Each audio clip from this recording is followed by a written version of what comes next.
Here we are live with week 2. How exciting is this? We have a ton of content to cover tonight from all of our social media posts. We have a bunch of stuff tonight on building belief. And, our first thing we're going to talk about is building that belief, really building that belief bucket. And talked about that a lot this week. And, there's like an ownership that comes with this analogy of building your belief and your belief bucket, filling your belief bucket. And what the belief bucket is this is the great thing about live versus all of the shorts and all of the reels. You get to talk about it a little more in depth. A belief bucket is just a way of describing the way our belief is a little bit fleeting. In other words, sometimes our belief is full, like the bucket's full, and then other times our belief is completely empty. And it's just an analogy that says, hey, I gotta fill that bucket. And so what goes along with that analogy is that bucket starts each day empty. So you might be really high on belief today, but then something happens tomorrow, you have a setback, something like that, and pretty soon your belief bucket's empty. What I have seen time and time again is then people kind of expect somebody to fill that bucket for them. They get in a routine. The belief kind of goes down, and pretty soon they just stop filling the bucket themselves. They start relying on other people to fill the belief bucket. And worse yet, maybe they'll go to an event, they'll go somewhere, and they just think to themselves, hey, maybe if I get excited, my belief bucket will fill up. And they don't think belief bucket because they're not really aware of what's going on. They think excitement, some raw event, mountaintop experiences. People that just skip from mountaintop experience to experience never really fill their belief bucket. They really almost spend their time, how would you say this, expecting somebody else to do it, but really expecting somebody else to build their belief, and it doesn't work that way. And so what the bucket analogy does is allows us to go, hey, I've got to fill that bucket, and I'm normal. It is normal to wake up with a belief bucket that is empty. See, it's normal for it to be drained. It's normal for it to get a crack in it, get a hole in it, it drains out. You thought you had a full bucket, now you don't. And so this analogy of filling your belief bucket, I think, it gives us a proper understanding of how belief works. In other words, it isn't always full. It isn't always easy. But more than that, it sets a tone for responsibility. It is your responsibility to fill your belief bucket. It is my responsibility to fill my belief bucket. We can get excited together, but I have to go fill my bucket. And then you have to go fill your bucket. And we might be filling from the same stream. We're in the same spot and we're working on it together, but I'm still the one scooping water into my bucket. And that leads us to the second example of the belief bucket analogy is we fill it. Our belief is water. So imagine you've got a bucket and you've got to fill it full of water. And so the reason we use water is because it's easy to understand, because our third part of the analogy are rocks, stones, boulders, gravel, sand. When we have action towards a goal, that is what when we have action towards a goal, that's the great thing about live. I can't edit that. When we have action towards a goal, what it does is it kind of solidifies our belief. And that becomes little pieces of sand in the beginning because we're doing little baby steps. We're just kind of like testing the water in our belief. We might not be taking on some big scary thing. It feels big and scary, but then when we get in the bucket, we kind of realize, it wasn't that big, but it felt good. It was still a success. And so what happens is we solidify our belief and we make these little pieces of sand and we get going, and that's our action. So our actions towards our goal, those solidify our belief, and then that goes in that bucket. Well, when you fill a bucket full of sand, it doesn't take as much water to fill it. So you get to start your day with your bucket not needing as much water in it. But you only solidify your belief through action. Sometimes you do some big things. Oh, look at that rock. And you get to pull it out. I remember when I did this. And so you're putting it back in there like, hey, it's half full of rocks. I only need half as much belief as I needed yesterday. I think it just changes the game on how we think about belief. I think it changes the game and how we go, okay, I'm responsible for that. It allows me to get excited. I can go to an event. I can go to a convention. I can watch some YouTube videos on some other people doing what I'm doing. I can get hyped up and get excited, but it keeps it in its rightful place, right? It keeps excitement in the excitement column, but belief is attached to the action. And so we're not waiting for somebody else to do it for us. We're not expecting that's what I was going to say. We're not expecting somebody to convince us to go do the thing we're supposed to believe in. That's not a good place. And what happens is when we have other people when we rely on people to get us started, when we rely on people to fill our belief for us, it actually kind of builds some insecurity. It heightens the insecurity. It heightens those things and makes it even more difficult for us to start. And we just almost get stuck in quicksand because we're waiting for everybody else to do it. That builds the inauthenticness in us. That builds insecurities in us. And then we just get completely bogged down altogether. So if you get nothing from this, if you watch nothing in the rest of this video, we got a bunch of good stuff coming because we're recapping everything that was in the shorts, everything that was on the reels, everything on Instagram, Twitter. It's all being reviewed right now. Lots of good stuff coming. If you get nothing else from this, I just want you to wake up tomorrow and go, okay, I got to fill my belief bucket. I just want you to approach one day like that. The freedom of that analogy, the freedom of that idea. I want you just one time to just start your day that way. I'm excited. I wish I could be there when you did it, but I will be. You can come back and leave a comment later. All right, what is next on our list from this week? We have, building your belief bucket. It's a daily activity. We did that. Every day starts empty. We did that. It's your responsibility. It's your ownership. We did that. Oh, yes, the next topic. Belief heroes. And finding somebody that thinks bigger than you versus somebody that thinks smaller than you. Man, this actually a little abrasive on one of my reels this week and my short both. I said you need to fire people who think smaller than you. And I'm like, okay, I was a little bit out there. It's a little aggressive. What I really wanted you to hear in that is that it's okay. It's okay. You don't have to share your plans with everyone. It's okay to want to guard that a little bit. Like I want to do something new. I want to do something that's maybe a little bit scary. Maybe it's something that I haven't done before. Sometimes what I have to do is I have to kind of build up courage in my head. Like I could do that. I think I could do that. No, I can't do that. No, I can't do it. Yeah, I really think I could do that. In those moments, this terminology of firing somebody who thinks smaller, it helps me put my belief at the top of the importance pile. And so I'm not saying fire them in a sense of never talk to them, don't share anything with them. I'm not saying it like that. It's a stark understanding that, hey, I can't share that with you because it's got to be a little bit stronger. I've got to have a little more resolute in my mind. And then it can kind of weather some critique. You know, there's people that challenge and there's people that critique. And in the early stages, I need challenged. I don't need critique. And so those are the two terms we actually use in our home. We talk about critique versus challenge. We don't want to critique things, but man, we want to challenge everything. That challenge of things is important. So my beginning phases of my belief, when I'm building it, I use those words fire like, I got to fire them. I can't share that with them yet. I'm not ready for the critique. And that's not every relationship, and some critique is good. You got to kind of navigate that yourself. But the term firing is it's okay. And that's what I really wanted to communicate is it's okay to maybe you got a girlfriend, maybe you got a sister, maybe you got a parent, maybe you got a brother, somebody that's close, a best friend, a coworker, and that person is just a little overly critiquey. Maybe they're not the person to share this with. Maybe you hold off. Maybe they're the person you do it a few times and then let them know that you're doing it. That's totally acceptable. So in firing them, it's letting you know, hey, you can take responsibility for that, and that's okay. It's a freedom of protecting your belief, and that's okay. Doesn't mean fire somebody and never talk to them again. That's not what it's saying. But it does get your attention and goes, hey, I probably need to fire them. So that's a great way to protect your belief is you have to fire people that think small because they'll drag you down. What is the analogy?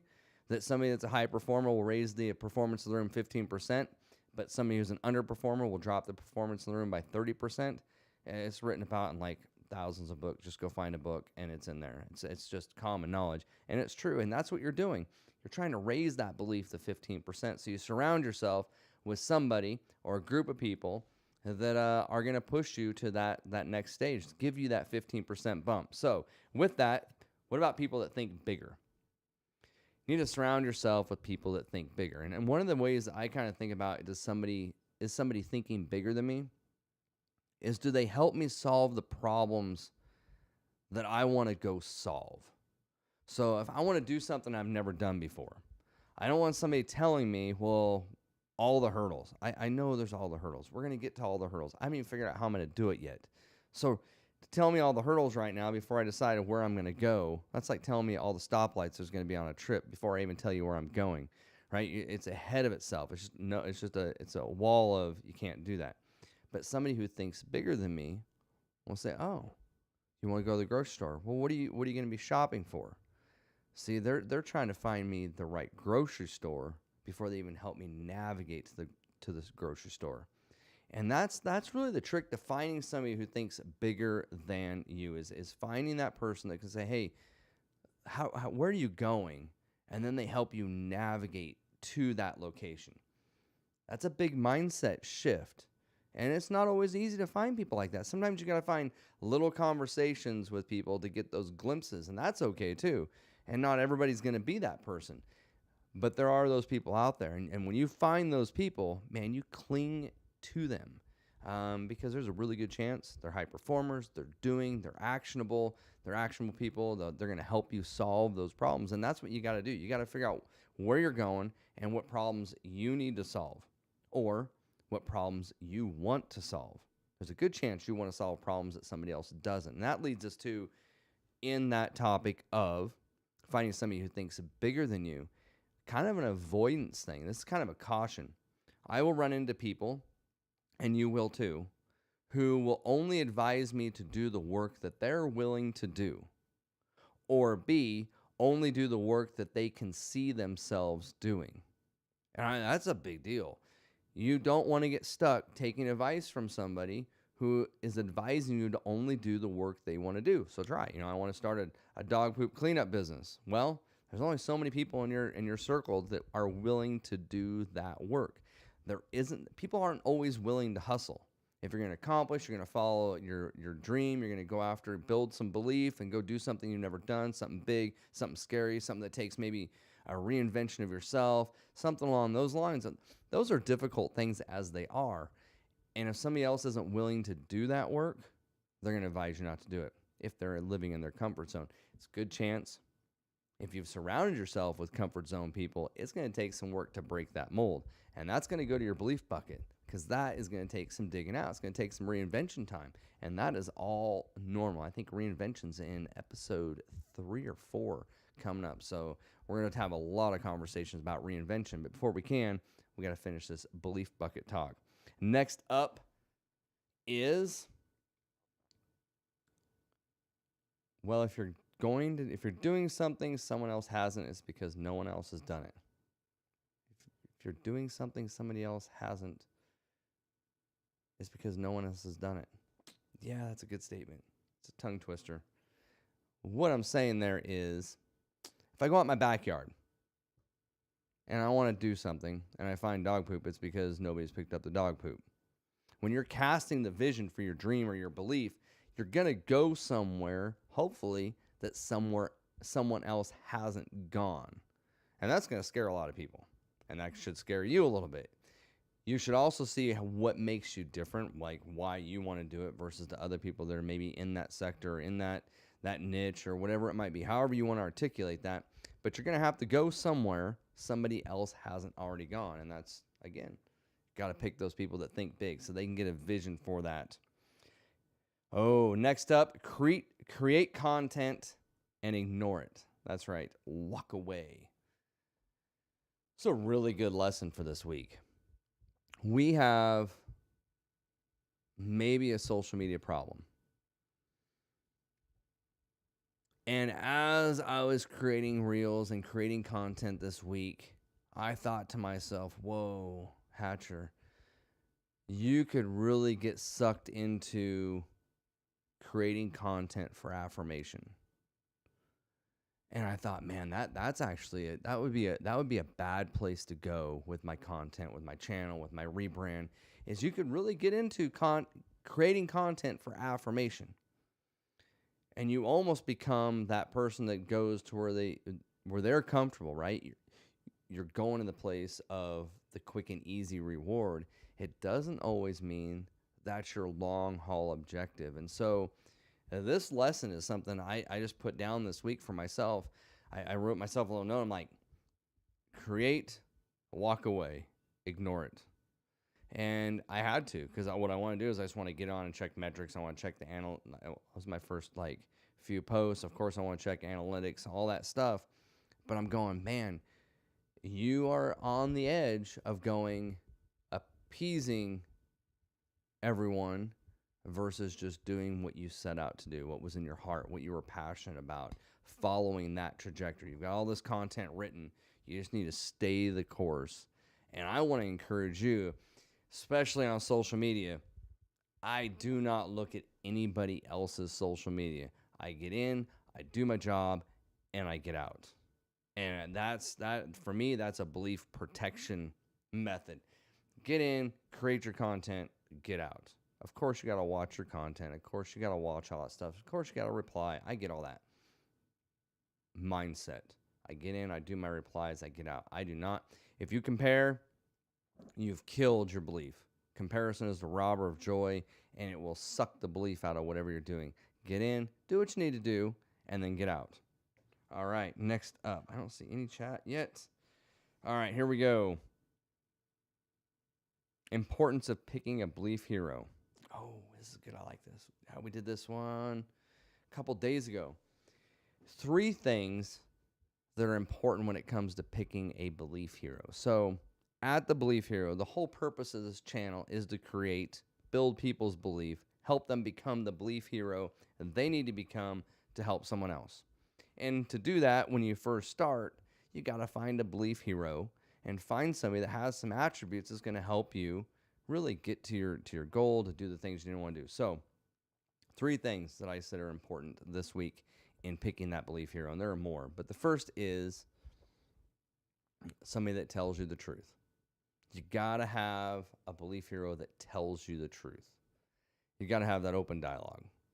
You got to have somebody that will challenge you, not appease you, not pull you down to their level, but go, okay, yeah, you want to do that? What about this, this, and this? That challenges you. Yeah, is that the best video? Is that the best this? Well, you could do this. Make suggestions. Ask you the question, well, what are you going to cook before they send you to the grocery store? So a little bit of a repeat, but a little different context. The second thing on picking a belief hero is you have to be coachable. And you said this is about the belief hero. It is. If you're coachable, then they have a position in the relationship to tell you the truth. So it is about the belief hero. You need to be able to have somebody that you're coachable with. And this holds up a lot of people. A lot of people want to major in the minors and pick people that they can outsmart, but you got to find somebody that you are coachable to. And really, I think across the board, if a belief hero had a trait, it would be that they're always coachable. You got to be always coachable. You got to be picking hey, this person has this experience. Every conversation you should go into saying, okay, what can I glean from this? What is this person? What experience? What idea? What articulation does this person have that I don't, that could expand my understanding of my own life? And I think it's just a trait. So it really starts here. When you pick your belief hero, somebody that you're coachable to, it is a mindset of, hey, I can listen to this person, I can take their advice, and I don't take it personal. It's just an objective, do this, do that, get this result. It's a huge part of picking your belief hero. The third thing on picking a belief hero is that belief hero has to be doing the work. If they're not doing the work, there are no footsteps for you to follow in. That's as simple as that. So they're going to tell you the truth. You're coachable because you've put yourself in a role that is You're going to listen to them. And while you're listening to them, you're walking on the way to the job site. If they're not going to work, there's no reason to listen to them, and they're not going to tell you the truth because they don't know what they're talking about. So all of those are really tight knit into picking that belief hero. Not always easy to do, but there are people out there. Next thing we're going to talk about, talked about this yesterday, 3 habits that will change your life. Oh man, the list. I get so much resistance to the list. You anti-listers. I know. Free birds. I know. I love you. However, I would argue with lots of data that those people who write down lists get a bonus in life and that they get the most important thing done first. Those people that do that and do it a couple more times each day, it's like 3 or 4 times, they write a list for their whole day. They do the top 5 most important things across the board in everything you read, top 95 percentile of achievers. And maybe you're like, well, I don't want to be performance-based, and I don't like to be critiqued and all that. I get all that. However, there is getting things done, and there is hoping to get things done. And if you can pick up a habit that is only 50% of a high earner or high achiever, it's still going to put you in the top 60 percentile.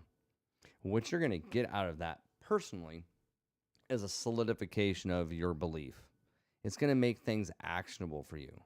So these lists don't have to be complicated. I posted on Instagram 3 things. Make a reel, edit a reel, post a reel. Well, 2 reels. Took me an hour. That was it. I wrote it down, and then I just simply did it. The next day, I wrote the same list. I said, do the real thing, look at something else, I forgot what it was, and then hang out with my family. I went home last night for dinner. It's that simple. When we're accomplishing those small steps towards a big goal, it keeps the steps small, makes them manageable, but also, like I said, it's part of filling that belief bucket. It solidifies, those actions solidify our belief, and we get that bonus the next day. It just becomes easier. It just naturally happens. So if you're an anti-lister, do 3. If you're willing to give it a try, do 3. If you've done lists your whole life, do 3. Keep it simple. 3 things. 3 of the most important things you need to do today.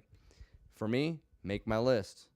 It really starts with, for me, in making my list, I pick the most important thing. And how I do that personally, I suggest you do this, is if something happens and I get distracted today and nothing gets done, what is the one thing that would bite me the worst tomorrow? An order for a client, something like that. And then I know I'm not going to have repercussions, right? I like to avoid repercussions. I do not want to deal with tomorrow what I could have dealt with today. It's just a clean way of living. It's just so much easier. So when I pick my top 3 things, it's about picking things that aren't going to bite me in the butt tomorrow. Well, if I don't do reels today, I don't have a business tomorrow. So they pretty much have to make the list. So that's why you saw my list on Instagram a couple days ago. Is 3 things: make my posts, make my reels, and move on. If you've never done a list, just try it. It really, really, really will change your life. Okay? Post it on Instagram, your list, your 3-item list, and then tag me in it. And you can complain and cry and talk trash and give me a hard time. That's totally cool. I think it's hysterical. Go for it. But just do it. It really, really will. It's a simpler way to live. I'm a free bird. I love just kind of winging it. But man, I have to get stuff done. And if I don't, my belief takes this giant unnecessary collateral damage that if I just would have focused for 30 or 40 minutes and got that one thing done, I could have gone to bed going, okay, I didn't get as much done as I wanted to, but I got that done. And I said I was going to get it done. It just skyrockets your productivity. Then you've rewarded yourself, and when you start tomorrow, that rock is in your bucket that we talked about. That rock's in your belief bucket, and you're like, instead of writing out my 3 things, make my reel, edit my reel, post my reel. It starts the next day with do that real thing again, because I got this affirmation boost to myself, like, hey, you did a good job. I'm proud of you. You got that done. And these things all tie together. They're so important. Make the list. Pick the top 3 things for your day. You're not always going to get it right. That doesn't matter. Everything about lists will tell you that if you don't get your top thing done today, the most important thing done today, so say I did my top 3 out of 10. Well, if I do my top 3 out of 10 tomorrow, I'm going to get to number 4 or 5. Like, it has to get done. If it's not getting done, then you need to make a better list. So the list is one of the easiest things you can do. It will just makes your life easy. Just try it. You'll love it. Just try it. It'll be good. It'll be good. All right. Next up, after the list, 3 things. Oh, yeah. I forgot to talk about this on the list. So you get your most important thing done today. Okay? I know. We'll get a teleprompter. Chill out. I don't like it any more than you do. This step makes you prioritize. This is a big deal. We got to talk about this. Okay, we got to talk about this. The list helps you prioritize. And all the things that go with belief bucket and solidifying, that's all true. The other thing it does is it helps you find the thing you're most afraid of. And we're always looking for the thing that we're most afraid of, the thing that we have insecurities about. That's why we're doing all this, right? That's the whole point of the Belief Heroes. We're going to find the things that we're afraid of and then put them to sleep, knock them out. The list helps you do that. And pretty soon you can't put that thing at the bottom of the list every single day without it biting you the next day. And then you're going to have to do it. It helps you kind of build that framework of accountability. Like, I got to just get this done. I just got to get it done. And pretty soon, you're just going to plow through it. That's what we're here doing. That's what the whole Discord is for. That's what everything, the whole community at the Belief Hero is about, helping people do that. The easy things are the easy things. The fear things are the big things. Being afraid of something is fine. We don't want to live fearful. All right. When you do it, then you get that bonus. So you got to tackle those fears. And that leads us to our last topic. And I'm excited to talk about this. The things we're afraid of. These are the belief villains. We haven't been able to introduce this yet because we've been talking about belief stuff the whole last week or so. Kicked off the channel last week. Belief villains. Belief villains can be internal and they can be external. A belief villain is anything, a little reel in your head, a little videotape of something somebody said to you, a belief you've picked up along the way about yourself, something you've believed, a bad experience, and maybe it's something you actually did. All of us do things that don't align with who we decide we want to be after we do something. Every single one of us has fallen prey to that. But what happens in these little instances, and I'm not sure why, we all do it, we pick them up and we hold on to them. Those can be belief villains. They're false. Some are true. Some are false. Some should have been let go of a long time ago. And then we have external ones, which are people, circumstances that keep reinforcing those.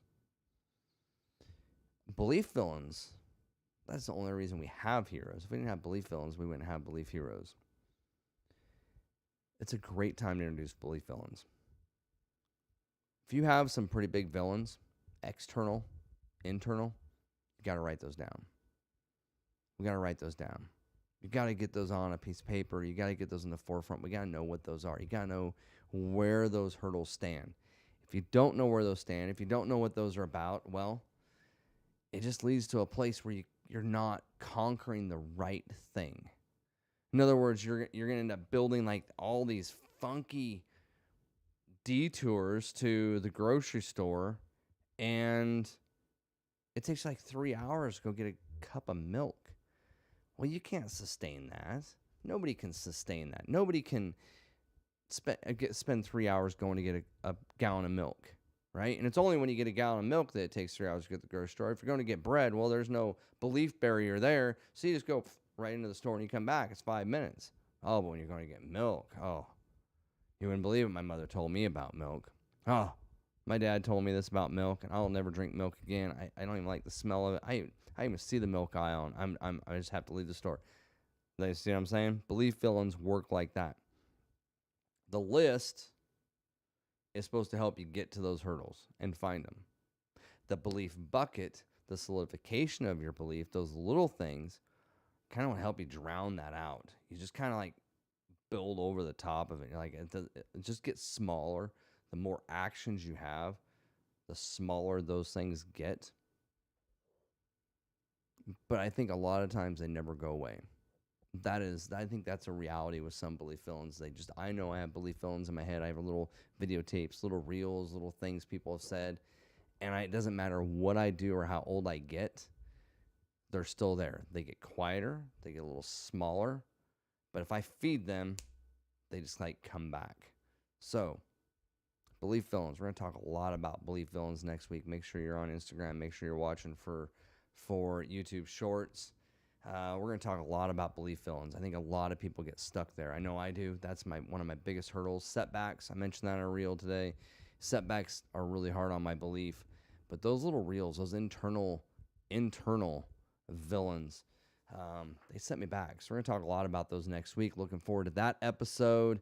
And then the following week is reinvention. Man, that is a legit thing. Reinvention's real. You got to approach that with the mindset of, I'm in the reinvention process. This is what reinvention looks like. I'm normal, and I can plow through this and get to the other side. So with that, the end of our week 2 recap has come upon us. We are here. We are at the ending. I appreciate you being here. I appreciate your time. And we are going to exit the stream. I'm going to check chat here really quick. And we're going to get started on reading those really quick. Make sure I didn't miss anything. I don't think I did. I'm sure pro streamers out there would have this pop up on their screen somehow. But I'm not quite a pro streamer. All right. Thank you very much for your time. Have a great evening.